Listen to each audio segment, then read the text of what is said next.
Hello दोस्तों, this is खुशी। Welcome back my YouTube channel. आज मैं आपको यूपी टेट का सीडीपी 4 जुलाई का सीडीपी के सही और सटीक उत्तर बताने वाली हूँ। हाशिए पर स्थित जाति की पृष्ठभूमि से आने वाला एक बच्चा अच्छे प्रदर्शन के बावजूद कम आत्मविश्वास दिखाता है। उचित मार्गदर्शन हस्तक्षेप डैश पर निर्भर करता है। इसका सही जवाब है ऑप्शन सी, आत्मसम्मान, संवर्धन और सुरक्षित संवाद।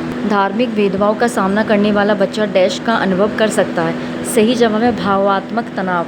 जीन पियाजे के अनुसार मूर्त संक्रियात्मक अवस्था 7 से 11 वर्ष में बच्चे क्रमबद्धता का प्रदर्शन करते हैं। सही जवाब है ऑप्शन सी, वस्तुओं को तार्किक क्रम में व्यवस्थित करना। शिक्षण को सर्वोत्तम रूप से किस प्रकार परिभाषित किया जाता है?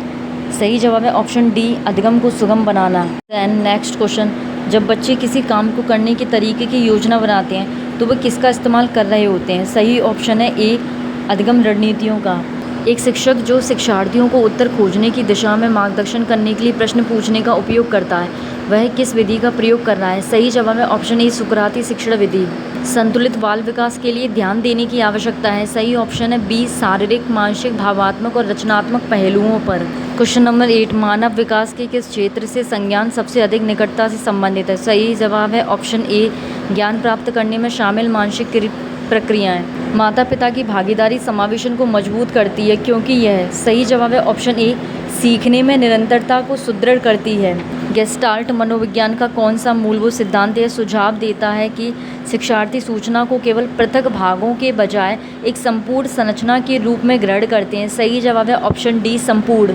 थॉर्नाइक के प्रयास एवं त्रुटि सिद्धांत का तात्पर्य है कि अधिगम निम्नलिखित के बीच संबंध स्थापित करने का परिणाम है।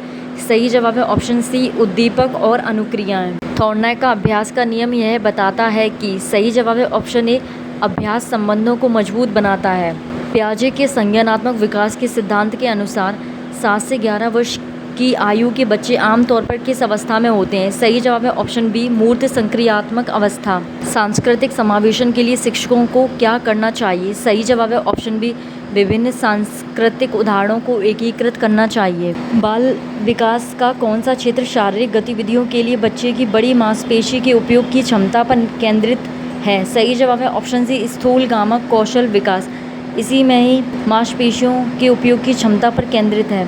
कक्षा में भावात्मक सुरक्षा बच्चों की सहायता करती है। सही जवाब है ऑप्शन ए, आत्मविश्वास के साथ भाग लेने में। क्वेश्चन नंबर 17, परामर्श मार्गदर्शन से किस प्रकार भिन्न है? सही जवाब है ऑप्शन सी, परामर्श आमतौर पर व्यक्ति केंद्रित होता है जबकि मार्गदर्शन अक्सर समूह केंद्रित होता है। कहने का अर्थ ये है कि परामर्श इंडिविजुअल एक व्यक्ति को दिया जाता है और जो मार्गदर्शन होता है वो ग्रुप में दिया जाता है। आप लोग कमेंट में ज़रूर बताइएगा कि किस किस का ये क्वेश्चन सही गया, क्योंकि मैं ये क्वेश्चन गलत करके आ चुकी थी। क्वेश्चन नंबर 18, वे तकनीकें जो विद्यार्थियों को उनकी सोच के प्रति जागरूक होने और उनके सीखने के तरीके पर विचार करने में सहायता करती हैं, उन्हें कहा जाता है? सही जवाब है ऑप्शन डी, अधिसंज्ञानात्मक रणनीतियाँ। क्वेश्चन नंबर 19, रचनावादी शिक्षण में निम्नलिखित में से किस पर जोर दिया जाता है? सही जवाब है ऑप्शन ए, शिक्षार्थियों की गतिविधि। एक शिक्षक जानबूझकर एक ऐसी उलझन भरी स्थिति प्रस्तुत करता है जो बच्चों के मौजूद विचारों को चुनौती देती है। यह रणनीति बढ़ावा देती है। सही जवाब है संज्ञानात्मक असंतुलन को। कौन सा शिक्षण दृष्टिकोण डिसलेक्सिया, ADHD और अन्य अधिगम अक्षमताओं वाले शिक्षार्थियों के लिए विशेष रूप से लाभदायक है?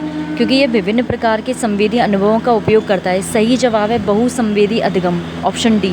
बाल विकास को मनुष्यों में जन्म और जीवन की किस अवस्था के बीच होने वाले जैविक, मनोवैज्ञानिक और भावात्मक परिवर्तनों के अनुक्रम के रूप में परिभाषित किया जाता है? सही जवाब है ऑप्शन बी, किशोरा अवस्था का अंत। क्वेश्चन नंबर 23, एक विद्यार्थी बार बार अभ्यास करने के बाद अपनी लिखावट में सुधार करता है।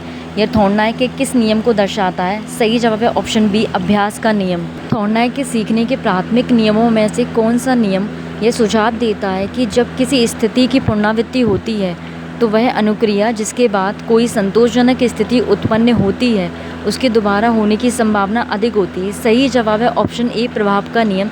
ये थॉर्नाइक का नियम है। जितना अच्छा प्रभाव होगा बच्चे को, उससे फ़ायदा होगा, वो उसको ज़रूर करेगा। पियाजे के संज्ञानात्मक विकास के सिद्धांत के अनुसार औपचारिक संक्रियात्मक अवस्था की सबसे विशिष्ट क्षमता कौन सी है? सही जवाब है ऑप्शन सी, अमूर्त और तार्किक तर्क। वह शिक्षण विधि जिसमें विद्यार्थी अपने स्वयं के अवलोकन और प्रयोगों के माध्यम से तथ्यों और समाधानों की खोज करते हैं कहलाती है। सही जवाब है ऑप्शन सी, अन्वेषण विधि। क्रिया प्रसूत अनुबंधन में रूपण का तात्पर्य है क्रमिक सही सन्निकटनों का क्रमिक पुनर्वलन। सही जवाब है ऑप्शन बी। सीखने में कठिनाई की शीघ्र पहचान से डैश में सहायता मिलती है। सही जवाब है समय पर उपचारात्मक सहायता। कमेंट करके बताएगा कि किस किस का ये प्रश्न सही गया, क्योंकि मेरा गलत था। सेकंड लास्ट, वाक्वादित बोलने में कठिनाई वाला बच्चा अपने अधिगम को सबसे अच्छी तरह निम्नलिखित के माध्यम से प्रदर्शित कर सकता है। सही जवाब है ऑप्शन डी, अभिव्यक्ति के वैकल्पिक तरीके से। क्वेश्चन नंबर 30, एक शिक्षक दृष्टिकोण जिसमें शिक्षक सीधे विद्यार्थियों को अवधारणाओं, विचारों और सिद्धांतों को समझाता है कहलाता है। सही जवाब है ऑप्शन बी, व्याख्यात्मक शिक्षण। आप लोग कमेंट में ज़रूर करके बताएगा कि आपका कितना स्कोर रहा यूपी टेट 4 जुलाई जो फर्स्ट शिफ्ट में पेपर हुआ था CDP में। देन मैं नेक्स्ट वीडियो में ज़रूर बताऊंगी कि मेरा स्कोर कितना रहा, मैंने कितना सही किया। Thank you watching my video. मिलते हैं नेक्स्ट वीडियो में।